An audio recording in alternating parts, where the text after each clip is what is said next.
What's up guys, welcome back. I hope you enjoyed that little insight into what I've been up to since the last episode, because after weeks we start to see some basic animation in the form of these animatics. And in this episode I'll be sharing exactly what I've done so far. So after the last episode I commissioned 3 people on Fiverr to do the animatic based on my favourite storyboard. All 3 artists charge $150 per minute of animatic, so this isn't going to be about cost, it's going to be about finding our favourites. The first one you've just seen was by Jay Sensei. The cool thing about this was that he actually reached out to me on here.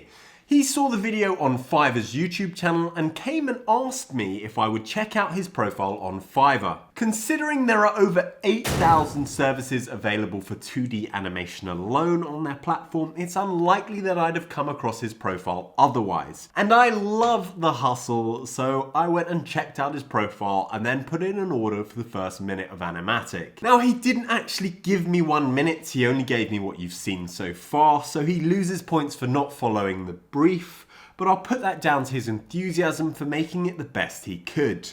He's actually added way more detail than necessary for an animatic and went as far as adding sound. Next up is Fiverr.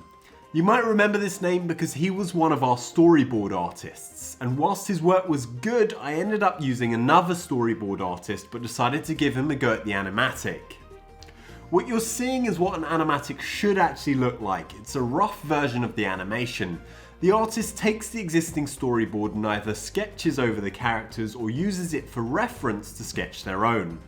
Keyframes are added to give the characters basic movement, and camera motion helps bring the boards to life.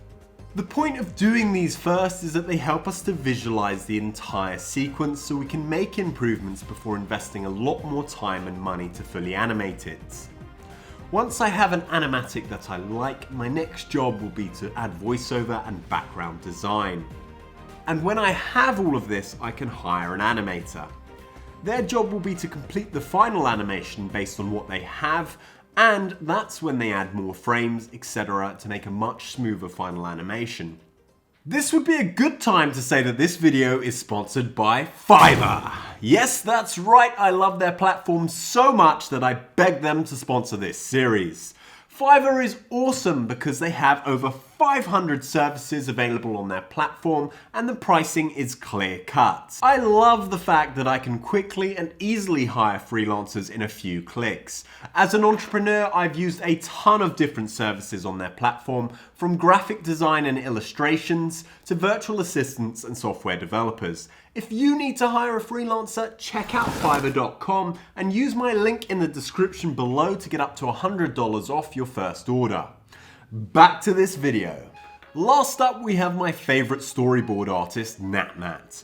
I really enjoyed working with Nat because he takes that extra time to make sure it's something I'll love.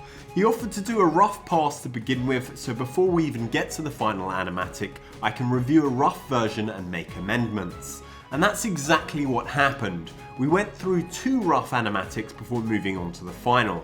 This kind of rapid feedback loop saves us wasting time and having to redo an entire animatic. Now unfortunately it's taken a bit longer than expected, so I don't have the final animatic to share with you today, but once it's here I'll be able to take that forward with the animation. In the meantime, I'll be putting together what I already have and starting to engage with streaming services. Hopefully we can get one of them to take an interest in this series.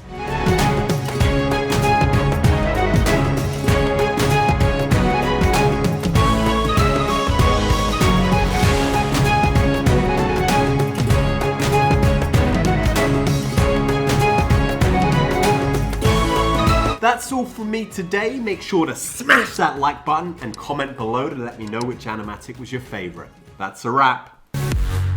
Oh, it's cold after the week.